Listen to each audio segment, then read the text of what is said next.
Valley Connection is brought to you by RPS Video Productions.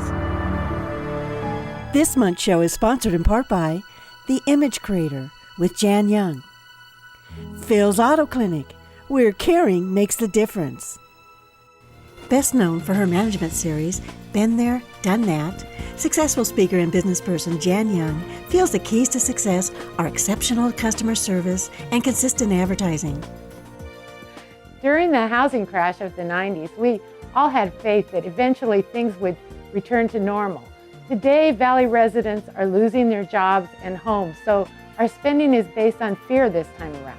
My passion is to use my 40 years of experience to help local entrepreneurs become the success they dreamed of the day they opened their business. Learn more about Jan Young, the Image Creator, through their website, theimagecreator.com.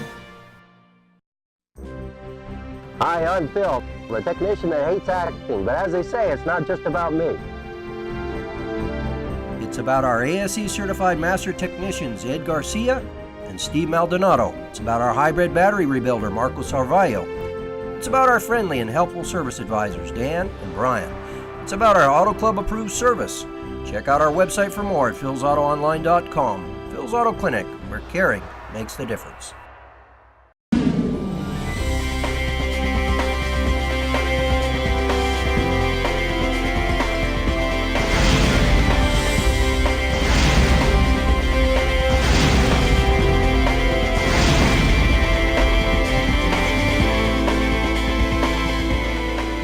Welcome to this edition of the Valley Connection, a monthly show designed to keep you informed of our Valley's issues, concerns, and events. I'm Nancy Lopez. And I'm Cesaria Hernandez. And Nancy, spring is almost here, it feels like. It is. It's right around the corner. Well, if you're looking for something fun to do with your family this spring, may we suggest heading out to the Orange Empire Railway Museum. Now, this is right out in Paris, and I got to go out there with my little boy, Raphael, and we got to drive trains. They have all of these antique cabooses and things like that. A lot of history, and it's just fun for the entire family. I'm sure he must have talked about that forever. What a fun event for a young kid. Yeah. That's neat. Well, our cameras were out recently at the Golden Village Palms RV Resort, and that's located right here in Hemet, and they have something really cool. It was called A Taste of the Valley. That's right. They put this event together to kind of welcome their winter visitors. We used to refer to them as snowbirds, but really we have incorporated them into our local economy here. That's right. They just help us out so much. So they brought out restaurants and different events to go ahead and show what we have to offer here in our valley. Yeah, sounds like a lot of fun. A lot of things I didn't even realize we had going on. A lot of fun things. I got to sit down with Brian Addis. He is the general manager at the Country Club at Soboba Springs, and it's that time of year coming up where they have their 4th annual. It's a charity pro-am, the Soboba Classic, and they bring out a lot of the golfers. They have vendors. It's just a really fun event. It's a nationwide tour that they do here, so it's a big thing. That's right. Big thing for our valley. So a lot of the golfers love going out, and they take the whole family, even for kids, and all kinds of entertainment week long. So you don't want to miss that. We're going to have that and a lot more here on the Valley Connection.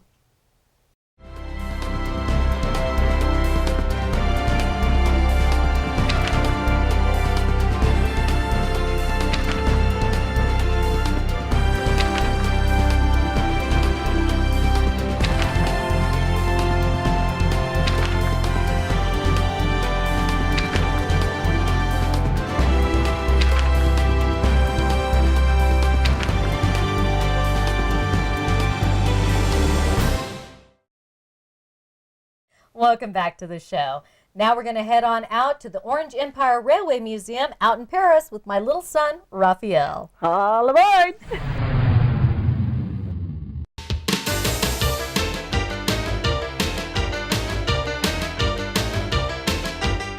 Welcome to the Orange Empire Railway Museum at Paris, California. We are 52 years old, a volunteer outfit. Nearly everything here on the grounds is done by volunteer help. You're riding aboard LA Railway Car 1201.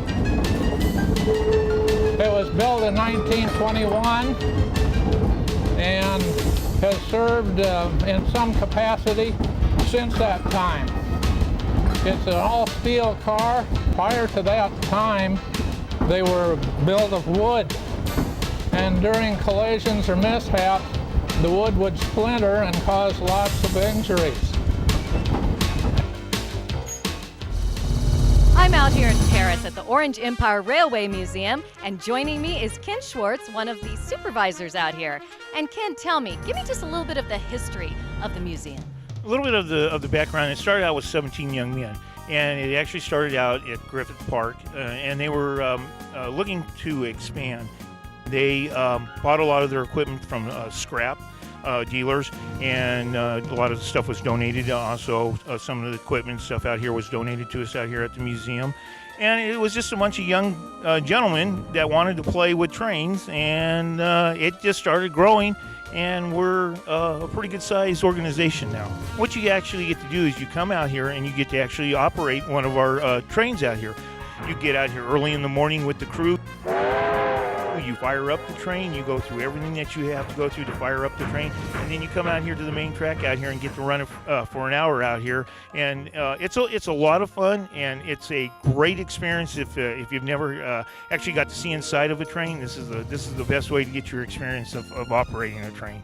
Well, this is my first time, and I'm looking forward to it. Let's go get on that train.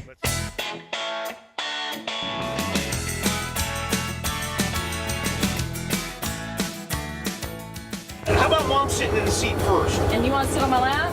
Okay, let Mom sit in the seat there first, okay? Okay, two on the belt.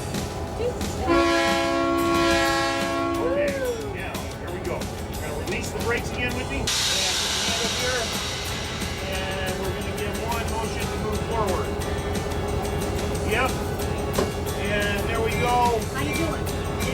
And we're moving forward.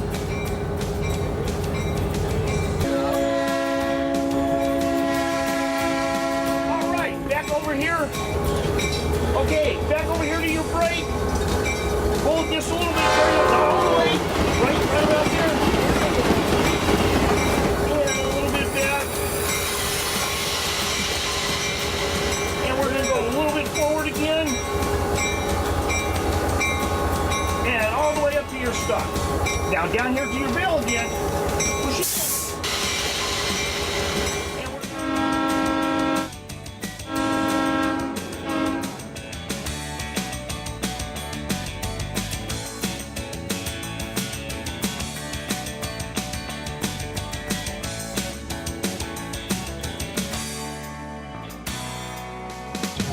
Thank you very much. You successfully ran our big 98 engine. Okay, and on top of that, now we're going to give you a certificate.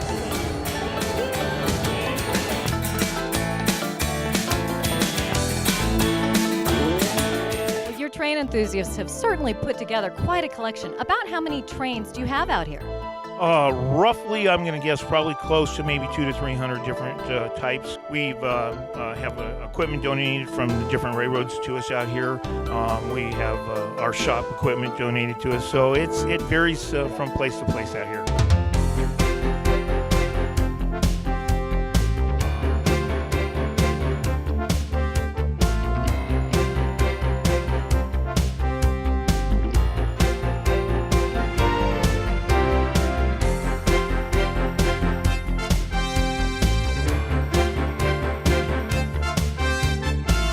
Thank you for coming out and visiting us out here at the Orange Empire Railroad Museum.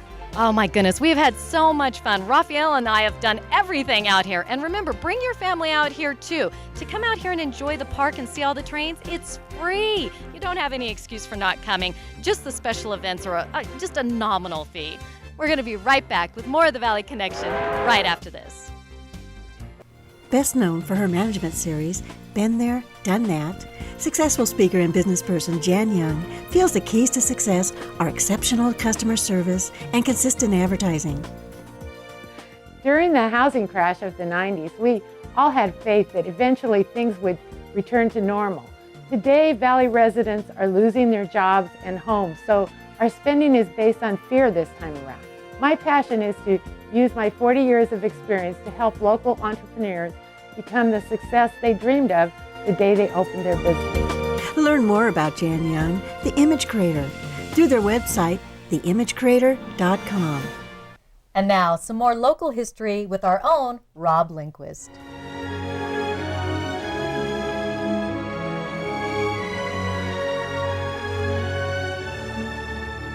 I first got interested and involved in the story behind Helen Hunt Jackson's novel Ramona before it evolved into the state of California's official outdoor play Ramona. Clarence Swift and I had driven over to San Jacinto in the early 70s to investigate what remained of the town's old Bower district. Swifty pointed toward an empty lot and some tamarisk trees near the corner of Hewitt Street and Old Mountain Road where Aunt Rye Jordan's house had been. A thought arose that day about the possibility of finding any structure at all still standing from the early 1880s that figured into the story of Ramona. Well, Clarence eventually led me to a remarkable discovery. One day after mowing over old photographs with Swifty at his dining room table, he got up and came back with a couple of letters, one dated from 1883 and the other, as I recall, from the following year. They were from Helen Hunt Jackson to Mary Sheriff. He had sent his wife Laura to the Huntington Library in Pasadena to retrieve copies a few weeks before from the library archives. Through her correspondence with Miss Sheriff, the new teacher of California's first Indian school, Soboba, Clarence determined that Jackson stayed at William B. Webster's ranch in an adobe house. The ranch, at the extreme east end of the valley, served as a base of operations for Mrs. Jackson and her escort, Mr. Abbott Kinney. In a letter dated March 26, 1883, Mrs. Jackson writes, "I hope the Websters will be able to accommodate both Mr. Kinney and me." Swifty wanted me to ask my grandfather, Ernest Lindquist, whose citrus ranch was across the road from Webster's, if he recalled an adobe house being anywhere either side of the highway. Grandpa couldn't help me. But years later, in order to write an article about Swifty's attempt to find the adobe, I visited the Webster house. Mrs. Katie Lips was very helpful. She walked me around the modest wood-sided home from its highway frontage to where the north side had been built into the ancient sloped bank of the San Jacinto River channel. There was nothing remarkable on this lower side of the home site. At that point, it appeared that we'd pretty well exhausted any possibility of finding anything older than the steep-roofed center structure of the house with its two later additions, which dated no earlier than 1911. But just as I was about to admit defeat and thank Mrs. Lips, she said, "You just might be interested in looking underneath the house. There's a little door over there, and you can see another foundation beneath the kitchen floor." She swung that door open, and there inside, under the house, was an adobe brick wall, cracked and damaged in a few places, perhaps by the 1899 earthquake or the 1918 shaker that caused a landslide on the other side of the riverbed. Remarkably, in that dark recess, that old wall was still supporting part of the later building's floor beams. Now, the adobe wall didn't by itself establish a firm connection with the woman from Colorado who used the Webster home as her lodging when she visited the newly formed Soboba Reservation and other Native American communities in this area more than 126 years ago. However, the argument gained a lot of weight when I read the first draft of the magazine article to my mother, who was raised in Paris, California. She said, "You know, I rode from Paris with the Reynolds, a family from Paris, in a big touring car up the Control Road to Idlewild in 1924. Mom and Dad trusted the Reynolds and let me ride in the jump seat. I was just 7 years old at the time, and it was the first time I'd been to the mountains. On our way home, they stopped by the Websters to buy some oranges. Old Mrs. Marcelina Bernasconi, who came to Lakeview in 1883, was with us, and when we got back into the car, she said, 'Now, remember all of you, this was the place that Helen Hunt Jackson stayed at when she came here years ago.'" I don't recall where Clarence got the information about Mrs. Jackson and Abbott Kinney staying in an adobe house. And my friend and passionate historian died December 1984, 4 months before my article was published in the Valley magazine. But the evidence, the answer to Swifty's question, is still there under the Webster house that stands at the east end of the double row of pepper trees where 74 begins to climb up the San Jacinto Canyon. Is that house historic? You bet. The Webster home is a strong candidate for preservation and registration as an historical landmark. And just a little more sleuthing might produce yet another relic from the Ramona story. Former Hemet News editor Lou Godfrey told me years back about a little building that still exists just behind Evan Street's oldest home in San Jacinto. Possibly a cooler room or a shed. Godfrey had it from a good source that this modest structure once housed the shotgun that Billy Hewitt put into Temple's hands as the hot-tempered Temple, Jake Farrar in the Ramona novel, rode east along Old Mountain Road in search of the Indian who stole his horse. But that's another story.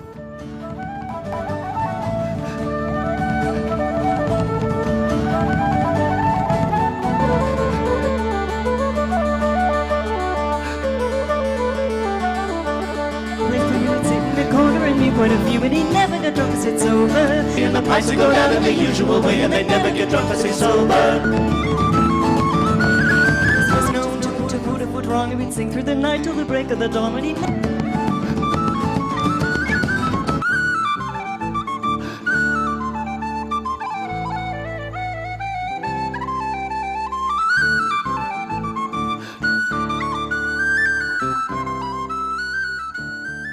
And now let's go out to the Golden Village Palms RV Resort for a taste of the valley.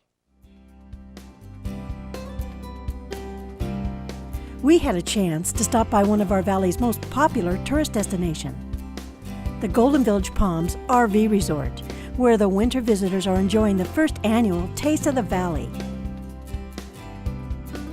On any given year, there are approximately 20,000 plus winter visitors staying at what's known as Southern California's largest luxury RV resort park.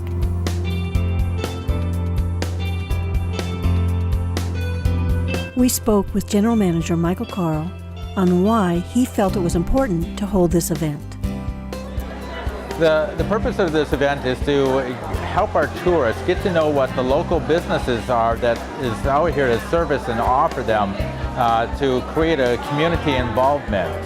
So we have a lot of tourists that are unaware of just what there is to see and do in this beautiful valley that we live in. And we just want to be able to bridge that gap with them.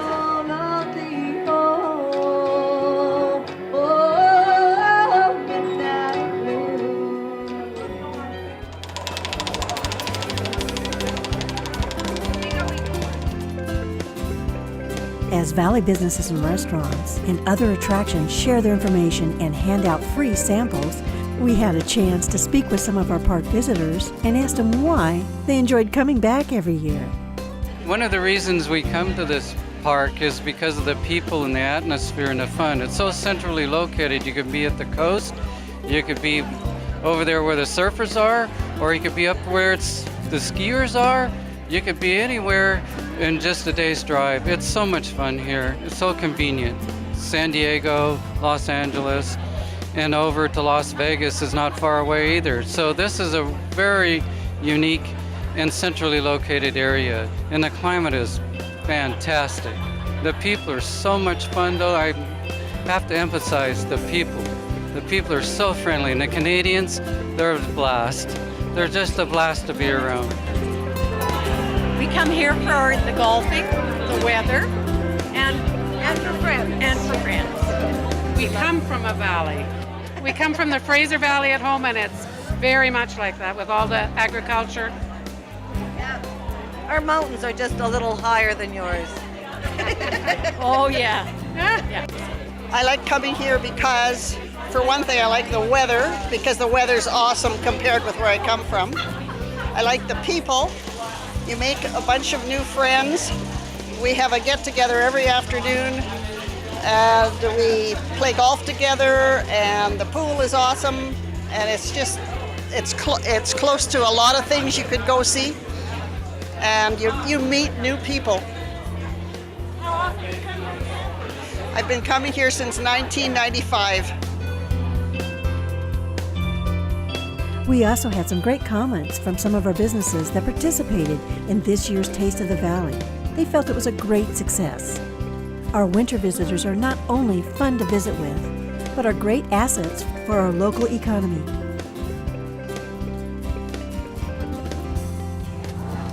Our visitors will spend in our peak season, just from November 1st to April 1st, over $18 million just from this resort alone. That doesn't count the other tourists that come on into the Hemet San Jacinto area.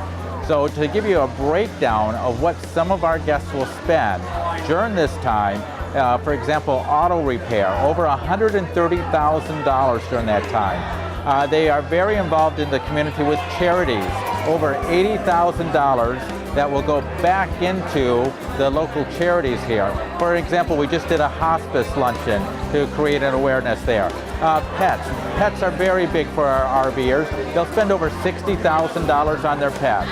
They'll spend well over $700,000 on just the restaurants in the local community alone, and over $2.1 million on casinos.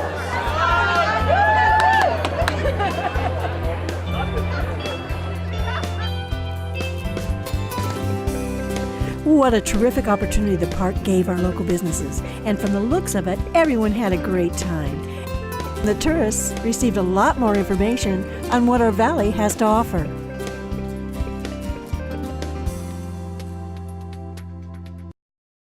Come experience the Country Club at Soboba Springs. Beautiful fairways, immaculate greens, bunkers and tee areas ranging from 5,900 yards to over 7,100 championship yards. Whether you're looking for a round of golf with friends and family, tournament golf with your group or charity, banquet space for social affairs, or wedding arbor for that special day, the Country Club has something for everyone. Enjoy our signature restaurant, the May Stone, open daily for breakfast, lunch, and dinner. The Country Club at Soboba Springs.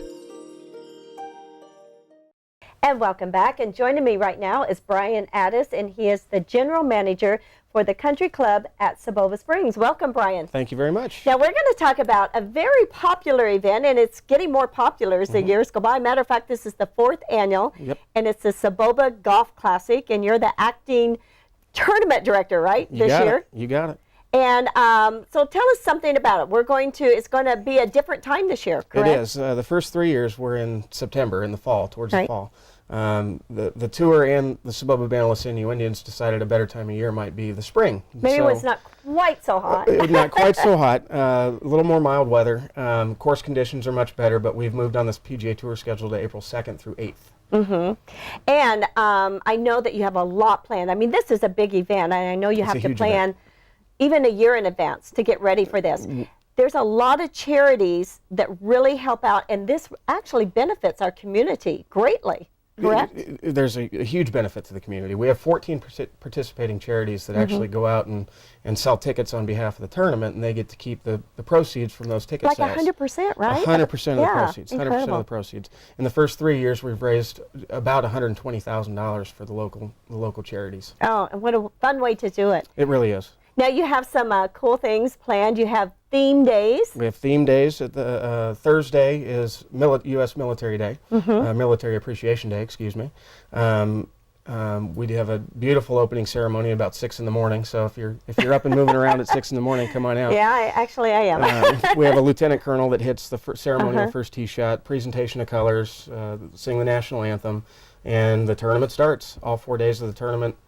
Active members of the military are our first and 10th tee starters. So that's exciting. Friday is senior day. It's the first year we're doing a senior day. Seniors get in free all day Friday.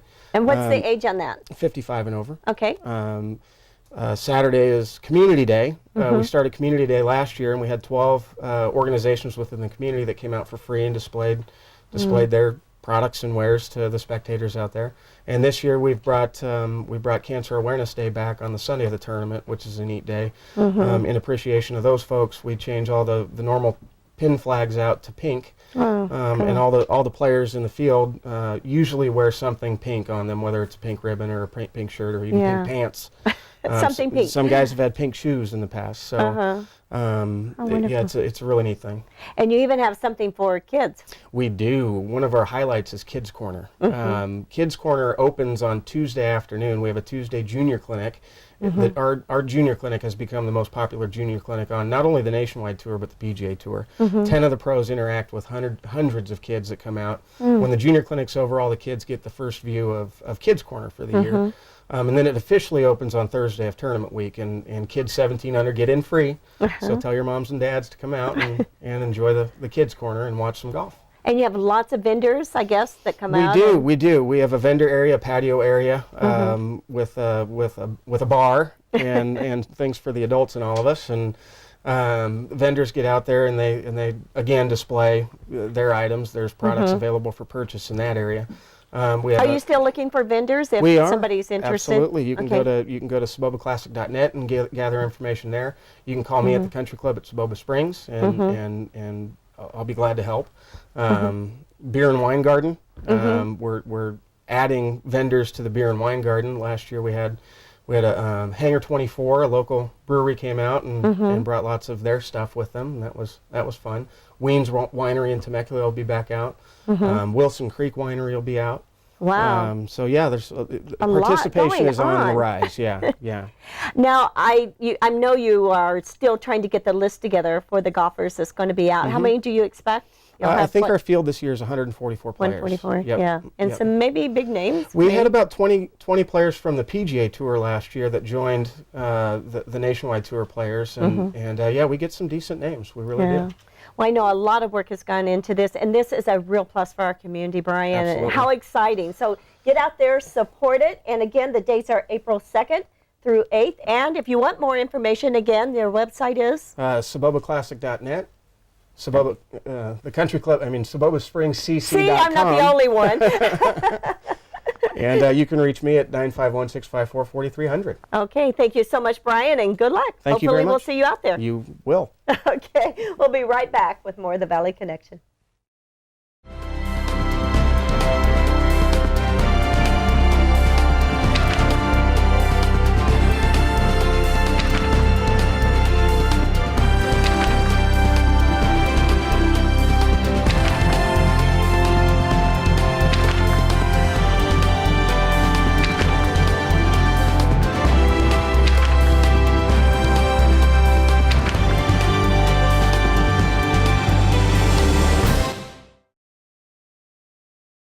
Welcome back to the Valley Connection. Now, in closing, we would like to let you know about some great activities that are coming up here in our valley. That's right. St. Patrick's Day is right around the corner, March 17th, and there's a fun event planned at the Old Hemet Theater in downtown Hemet on Florida Avenue, and they're going to have a performance of Celtic music. What better music to have on St. Patrick's Day? That's right. So for more information, you can go to the Valley View Foundation and check out their website. Now, coming up later in the month, we have the 10th annual Diamond Valley Lake Marathon. This is on March 31st. Now, if you're not into a full marathon, they also have the half marathon, the 5K run, the kids run, things like that. And for those of us who aren't into running at all, they've also got a lot of food and vendors and fun activities out there. Now, this is going to take place, and you know what? The proceeds help out Habitat for Humanity. I mean, how can you go wrong? This is going to be a great, great event. In order to get on there and get an application, you will want to go to their website at dvlrun.com. And speaking of websites, please check out our website, thevalleyconnection.net, where you can see this show or any previous shows and check out what's happening around our valley. So until next time, we hope to see you for more of the Valley Connection.